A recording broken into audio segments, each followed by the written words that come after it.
Hello mga kawan at ka-food trip, dahil nandito tayo ngayon sa Bacolod Iconic Manukan Country. Sabi nga ng karamihan, hindi daw kumpleto ang pagpunta mo ng Bacolod kapag hindi ka nakakain ng chicken inasal dito. At syempre mga kawan, kilalang kilala sa Manukan Country na to na napakahaba ang nag-iisang Aidas Chicken. I'm Maria Teresa Garcia, one of the owner of Aidas Chicken Nasal Bacolod.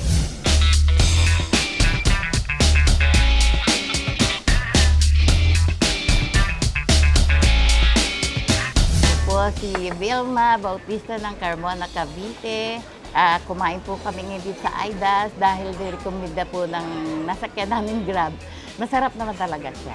At ang dami, hindi namin maubos. They really cooked it very well to the point that you really want to order more. So yeah, I would really suggest Aida as a place to eat when it comes to Bacolod. Nag-umpisa po lahat ito from our parents. Sa mother ko po yung si Adelaida Tarosa po. Si Adelaida po, siya po yung ang mother namin na talagang nag-umpisa ng Aidas Chicken Inasal. From the Aidas, so kami na ngayon yung the legacy ng parents namin.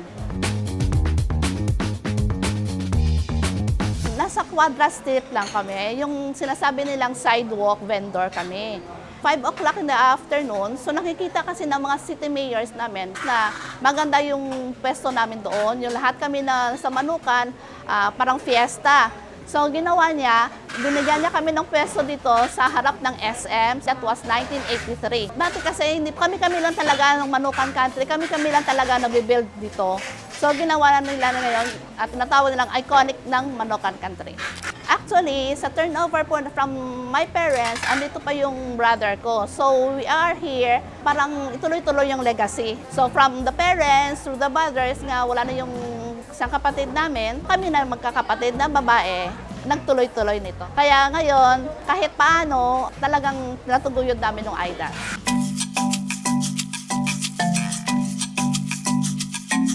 Ito po yung the best because na masarap, the juiciness at the natural lahat yung panimpla namin. Yung the marination is all the natural. Aidas is the best chicken in the Philippines. So nakikita nyo naman. Ma'am Marisa, itutour mo ba kami ngayon sa Aidas sa Manukan mo? Sure, sure. So mga kawan, samahan niyo Tara kami. na. Nandito na nga tayo ngayon sa loob ng iyong Manukan. restaurant na Manukan. Ma'am Marisa, yung unang bukas niyo po ba dito ng 1983? Ganito na po ba kalaki yun? Hindi pa. Paano lang? Gaano lang po kalaki yung Manukan nyo dito yun? Mga panahon na yun? Yes, sa panahon na yun na 1983, ganito lang yung kalaki yung Manukan namin. Dito yung pesto, iba yung may-ari nito. Iba yan. From here, there, iba yung may-ari. So, hati po siya dati? Yes, hati po siya dati. So, napakaliit lang po Oo. pala natin dito. Nakapakaliit po. Tapos, anong year po yung napalaki nyo na po ng ganito? So mga 1 year na napalaki na ni agad kasi syempre nag-iba na ba, binibili na yung mga pesto, binibenta na yung pesto. So kami ang pinakamataga. Kung saan yung pesto namin, dito lang talaga kami, hindi kami umaalis. Nagdagdag lang, lumaki lang Nagdagdag po. lang lumaki. Kasi nandito na nga tayo sa kitchen ninyo, Nandito no? tayo ngayon sa kitchen. At So, excited na yeah. ako malaman at makita kung paano ba niluluto at piniprepare ito nga mga Ito yung, manok. oo. Ito ngayon yung pina-prepare naming manok for our customers. So ito ngayon yung tinatawag nila na wings. Ito yung wings natin. And then, itong balon-balonan, yung tinatawag nilang batitulon, Itong kalaki na wings, magkano to, Ma'am Marisa? is cost to 85 pesos. 85 pesos mga ka-food trip at mga kawan, ha? Ito, na ganito kalaki. No? Halos mag-iisang dangkal ko na kawan, no? 85 pesos lang. Solve na solve ka na. Tapos po, Ma'am Marisa, yung ito, mas malaki to. Oo, ito yung pecho pack tinatawag natin. Magkano naman So, po that ito, is Ma'am cost Marisa? to 105 pesos. Wow! 105. Tapos, Ma'am Marisa, kapag gusto kong mag-rice, magkano yun? Depende kung plain rice, it is 23 pesos and the Mura. garlic rice is 37 pesos. Saka nakita ko yung paglagay nyo ng rice, Ma'am Marisa, ang dami. Ang dami, ang laki. Ang laki. Yes. Tapos, Ma'am Marisa, ano pong mas malaking part? Ito yung paa. Magkano naman po yung paa? Sa paa, ito yung paa. So sa paa, that is 100 pesos. 100 pesos. Ganyan nakalaki. Biruin mo kawan, 85 pesos, 105 pesos, at 100 pesos mo, makakakain ka na dito sa Aidas. Busog na busog talaga. Pero Ma'am Marisa, sino nagtuturo sa kanila para malaman nila yung paano, ang technique ng pagluluto? Meron kami. Kami din. Ikaw rin po? Kaya kami rin. From the legacy of our parents, kami na nagtuturo sa kanila kung paano yung gagawin nila. Alam niyo po pala, Ma'am Marisa. Lahat. Tulad nga po na sinabi niyo sa akin kanina, kung magbubukas man kayo ng manukan, ay hindi po dito na sa Bacolod, no? Oo. Dahil sa ibang lugar na po. Yes po. Dahil gusto nyo nga po na mapanatili na hanggang ngayon, na dito pa rin sila sa Manukan Country Yes dumadayo. po. Dito na rin po. Yun, Ma'am Marisa. Ma'am Marisa, mamaya titikman natin, ha? Sure. Talagang masarap ba?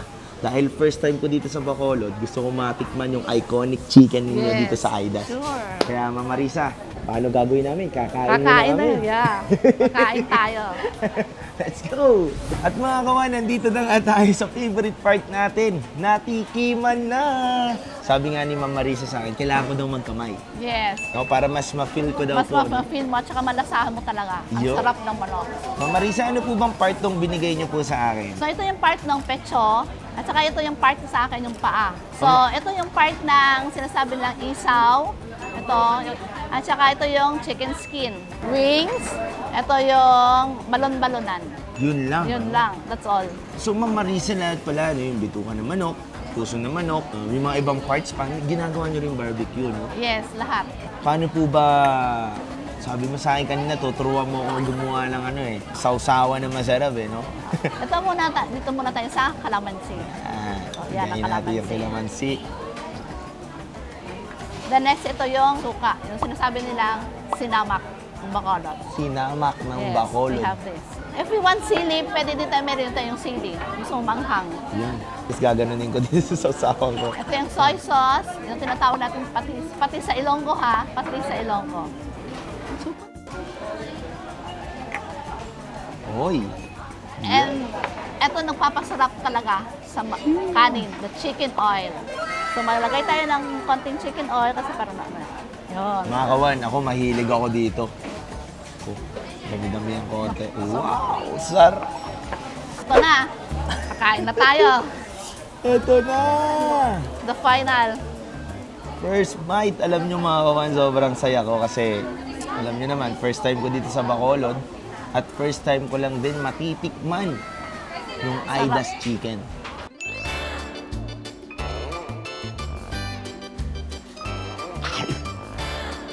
Sarap. Sarap. Ang sarap. Kaya pala tinawag na ito dito. Tingnan mo yung chicken. Juicy na juicy, di ba? Yun. Yun nga po malalaman nyo po pag luma yung chicken kapag pagbuklat nyo pa lang po. Doon nyo Dry po na dry. malalaman, dry na dry. Pero ito, juicy kawan. Makikita nyo at malalasahan ninyo talaga yung juiciness niya. Sa totoo, yung sinasabi nila na iba, yung sarap ng chicken ng Aidas. Iba talaga. Grabe. At alam mo, kawan, grabe.